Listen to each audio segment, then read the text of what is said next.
నమస్కారం అందరికీ. వాళ్ళ మనతో పాటు మన స్టూడియోలో డాక్టర్ ఆర్బి సుధా గారు ఉన్నారు. Celebrity astrologer and life coach అటు.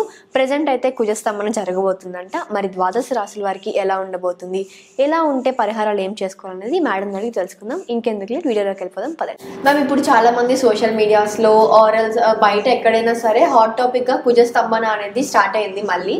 సో కుజస్తంభన అంటే అసలు ఏంటో వివరించండి. తప్పక కుజ స్తంభించడం అనేది ఎస్ హాట్ టాపిక్ ఇప్పుడు. ఎందుకంటే జనరల్గా ఏంటంటే అది కుజుడు ఒక్కొక్క రాశిలో, మన ద్వాదశ రాశుల గురించి కూడా మాట్లాడుకోవాలి కనుక, ఒక్కొక్క రాశిలో ఏంటంటే 45 రోజులే ఉంటాడు. షార్ట్ టర్మ్ అనమాట, షార్ట్ పీరియడ్ అనమాట. సో ఈయన ఏంటంటే ఏమవుతుందంటే ఆయనకి ఇప్పుడు ప్రస్తుతం August 26 నుంచి ఆయనేమో మిథునంలోనే ఉన్నారు. ఆయన మళ్ళా కర్కాటకానికి వస్తున్నారు అనమాట. కర్కాటకానికి వచ్చినప్పుడు ఆయన నీచపడతారు. సో ఇప్పుడు కుజుడేమో మిథునంలో ఉంటే మిథునానికి అధిపతి ఏమో బుధుడు. బుధుడు అగైన్ ఏంటంటే ఎనిమి అవుతాడనమాట. మనం జనరల్గా ఏంటంటే ప్లానెటరీ పొజిషన్స్ కానీ ప్లానెట్స్ కానీ ఇప్పుడు 9 ప్లానెట్స్ ఉన్నాయి. 9 ప్లానెట్స్కి ఏంటంటే ఫ్రెండ్షిప్స్ అనేది మాట్లాడుకుంటాం, ఎనిమిటీ అనేది మాట్లాడుకుంటాం. సో మార్స్కి అంటే కుజుడికి బుధుడు ఎనిమి అవుతాడనమాట. సహజంగానే ఫ్రెండ్షిప్ దాంట్లో మన ఎనిమి అని తీసుకున్నాం. సో ఒక ఎనిమి ఇంట్లో ఉండి అలాగే కర్కాటకానికి వచ్చినప్పుడు నీచపడతాడు. సో కర్కాటకానికి వచ్చినప్పుడు నీచపడినప్పుడు స్తంభన అనేది జరుగుతుంది. అంటే ఏంటంటే, సో సింపుల్ ఎగ్జాంపుల్ చెప్పాలంటే మనకి ఒంట్లో బాగాలేదు, నలతగా ఉందనుకో, పని చేయలేము కదా. సో పడుకోవాలి, లేకపోతే రెస్ట్ తీసుకోవాలి అనుకుందాం కాసేపు. సో అక్కడే ఆగిపోతాం కదా, మిగతా పనులన్నీ ఆగిపోతాయి. సో అది స్తంభించడం అంటే అదనమాట. సో స్తంభించడం అనేది మనం retrograde motion plus retrograde motion కూడా మనం తీసుకోం, నీచ పడినప్పుడు చెప్తాము. అలాగే మనం ఏంటంటే ఇప్పుడు రాహుకేతులతో కలిసి ఉన్నప్పుడు కానీ, లేకపోతే కొంచెం retrograde motion in enemies house అనుకుందాం, అలాంటప్పుడు ఏంటంటే పనులు అనేవి జరగవు అంత ఈజీగా. మనకి తెలిసిన ఇంకో విషయం ఏంటంటే కుజుడు అనేవాడు మనకి ఇచ్చేది ఎప్పుడు అగ్రెసివ్నెస్ ఇస్తాడనమాట, కరేజ్ ఇస్తాడు. ఇవన్నీ ఎందుకు కావాలి మనకి, ఒక లైఫ్లో కావాలి కదా ఇవన్నీ. ఎందుకు కావాలి? ఒక పనిని మనం పూర్తి చేయాలి అన్నప్పుడు, ఏ పనైనా సరే, అది చిన్న పని అవ్వచ్చు, పెద్ద పని అవ్వచ్చు, వాళ్ళ దీన్ని బట్టి ఉంటుంది. అది పూర్తి చేయాలన్నప్పుడు మనకి ఆ ధైర్యం అనేది కావాలి, నమ్మకం అనేది కావాలి. ఇవన్నీ ఏంటంటే ముందుకు సాగడానికి ఒక సూచనలే కదా. సో ఇవన్నీ ఏంటంటే కొంచెం తగ్గుతాయి అన్నమాట. సో అందుకోసం మనం ఏంటంటే కుజస్తంభన గురించి ఎక్కువ మాట్లాడుకోవడం అనేది జరిగింది. అసలు ఇప్పుడు ఏం జరుగుతోంది 2024, 2025లో చూద్దాం, అంటే ఈ ఇయర్స్లో. సో ప్రస్తుతం August 26 నుంచి మనకి మిథునంలోనే ఉన్నారు. ఆయన మళ్ళీ ఏంటంటే కర్కాటకానికి 20th October వస్తున్నారు.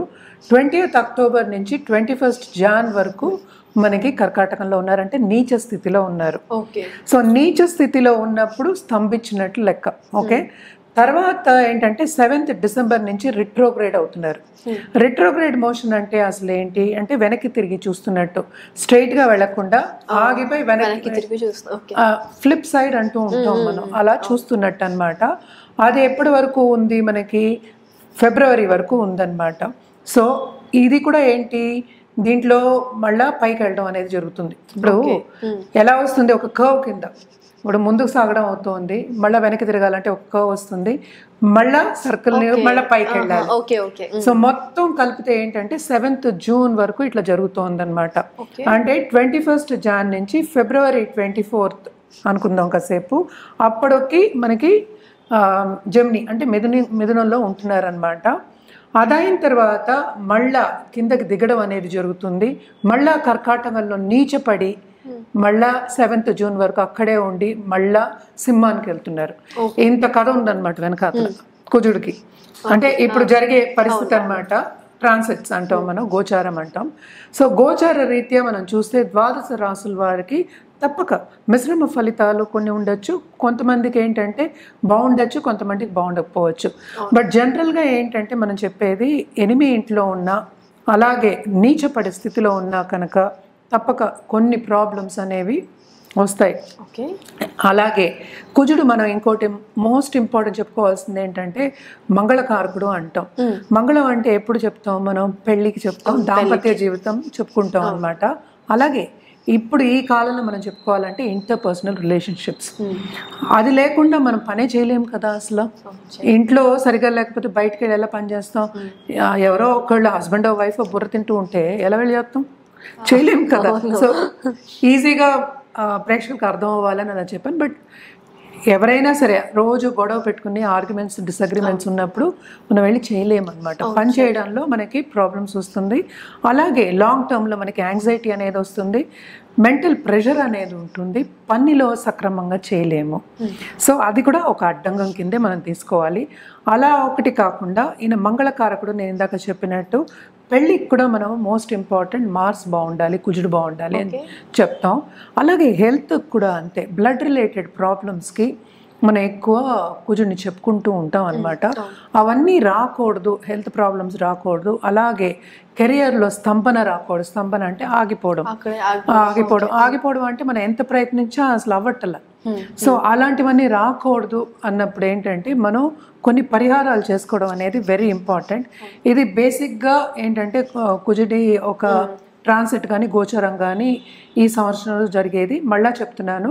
సో కర్కాటకానికి 20th అక్టోబర్కి వస్తున్నారనమాట. ఆయన 21st జాన్ వరకు అందులోనే ఉంటున్నారు.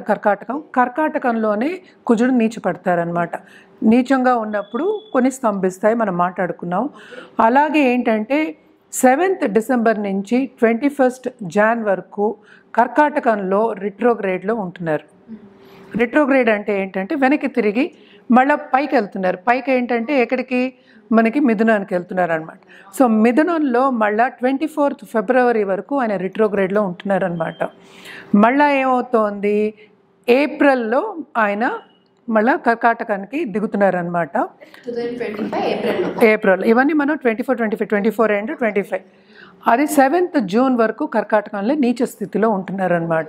సో ఇది కన్ఫ్యూజ్ కాకుండా బాగా వింటే కనుక, క్లియర్గా వింటే కనుక అర్థమవుతుంది. సో 3rd ఏప్రిల్ నుంచి 7th జూన్ వరకు మనకి కర్కాటకంలో నీచ స్థితిలో ఉంటున్నారు, డైరెక్ట్ మోషన్లో ఉంటున్నారు అనమాట. సో రిట్రోగ్రేడ్ లేదు అక్కడ, డైరెక్ట్ మోషన్. అది 7th జూన్కి ఏమో కిందకి దిగుతున్నారు, ఎక్కడ సింహానికి దిగుతున్నారు అనమాట. సో ఇంత ఏంటి ఆల్మోస్ట్ 8 months ఏంటంటే అన్ని ద్వాదశ రాశులకి ఎఫెక్ట్ అనేది ఉంటుంది. నేను ఇందాక చెప్పినట్టు ఇవన్నీ హెల్త్, అటు కుటుంబ విషయం, అలాగే పెళ్లి విషయం, love relationship and also status, ఈ అన్నిటికీ ఏంటంటే భంగం కలుగుతుంది, స్తంభిస్తుంది అని చెప్పడానికి ఇంత వివరణ మనం ఇవ్వాల్సి వచ్చిందనమాట. జనరల్గా ఏంటంటే మనం ఎప్పటికైనా కుజుడికి పరిహారం చేసుకోవాలి అన్నప్పుడు తప్పక సుబ్రహ్మణ్య స్వామికి చేసుకుంటాము.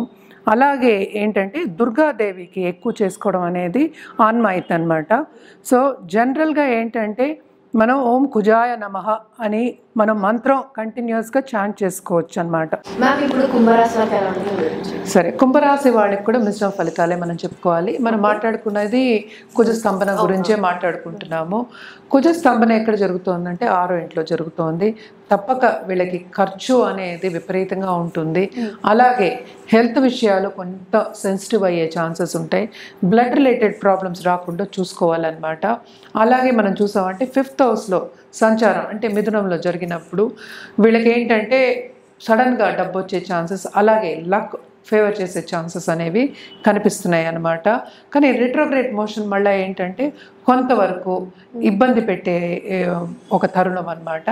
అండ్ కెరియర్లో ఎక్కడెక్కడ బాగుంటుందంటే కెరియర్ పాత్లో ఆపర్చునిటీస్ వచ్చేప్పటికీ కొంత సమయం అని చెప్తూ ఉంటాం కదా, అది మంచి సమయం లేకపోతే తీసుకోలేరు, వాళ్ళు ముందుకు సాగలేరు. సో ఆ తరుణం కూడా వస్తుంది ఇందులోనే.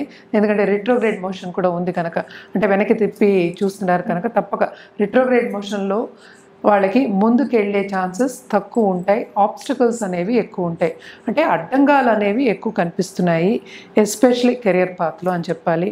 ఆపర్చునిటీస్ మంచి వచ్చినా కూడా తీసుకోలేరు పరిస్థితి ప్రభావాల మూలాన్ని అని చెప్పడానికి వచ్చానన్నమాట.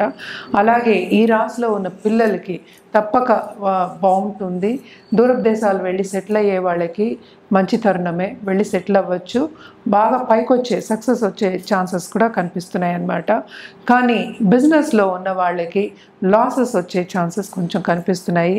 సో జాగ్రత్తగా ఉండాలి. అంటే ఏంటి, చాలామంది ఇన్వెస్ట్మెంట్స్ ఒకే దాంట్లోనే పెట్టేస్తారు, ఒకే రంగంలో పెడుతూ ఉంటారు.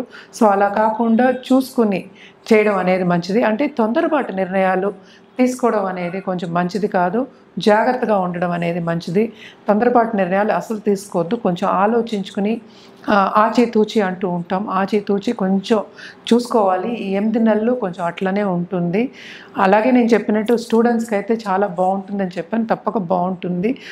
వీళ్ళందరూ పరిహారం విషయానికి వస్తే కనుక ఓం రాహువేన, ఎందుకంటే ఈ రాశికి మనం రాహుని కూడా చెప్తూ ఉంటాము, అది చేసుకోవాలి. అలాగే ఈశ్వరుడికి అంటే ఏంటంటే మనం శివుడికి, శివ పార్వతి అలాగే దంపతులు ఉన్న ఒక ఫోటోని తీసుకుని మనం డైలీ కొలవడం అనేది చాలా చాలా మంచిది. నవగ్రహాల చుట్టూ ప్రదక్షిణ చేయడం శనివారం చాలా మంచిదన్నమాట. అలాగే బ్లూ కలర్ వేసుకోవడం Saturday, especially on Saturdays blue colour ఎక్కువ వాడడం కానీ లేకపోతే వార్డ్రోబ్లో పెట్టుకోవడం కానీ చాలా మంచిది. వేసుకుంటే కొంతవరకు వీళ్ళకి ఏంటంటే పాజిటివ్ రిజల్ట్స్ అనేవి మనకి ఎదుర్కొంటూ కనిపిస్తూ ఉంటాయి. అలాగే ఆపర్చునిటీస్ కూడా మంచివి వచ్చే ఛాన్సెస్ ఉంటాయి. వీళ్ళకి ట్రావెలింగ్ కూడా ఉంటుందన్నమాట, ట్రావెలింగ్ ఉంటుంది. అలాగే ట్రావెలింగ్లో శ్రమపడే యోగం అనేది ఎక్కువ కనిపిస్తోంది. అండ్ ఆల్సో మనం చూసామంటే ఖరీదైన వస్తువు ఇన్వెస్ట్మెంట్స్ చేసుకునే దాంట్లో కూడా లాసెస్ వచ్చే ఛాన్సెస్ కొంచెం కనిపిస్తున్నాయి కనుక అది కూడా జాగ్రత్తగా ఉండమని మనం చెప్తున్నాం అన్నమాట. సో ఇవన్నీ మనం చూసినప్పటికీను కొంతవరకు బాగుంది, కొంతవరకు అంత బాగాలేదు కనుక ఈ 8 నెలలు కొంచెం జాగ్రత్తగా ఉండడం, జాగ్రత్తగా మిగతా వాళ్ళతో మసులుకోవడం అనేది వెరీ ఇంపార్టెంట్.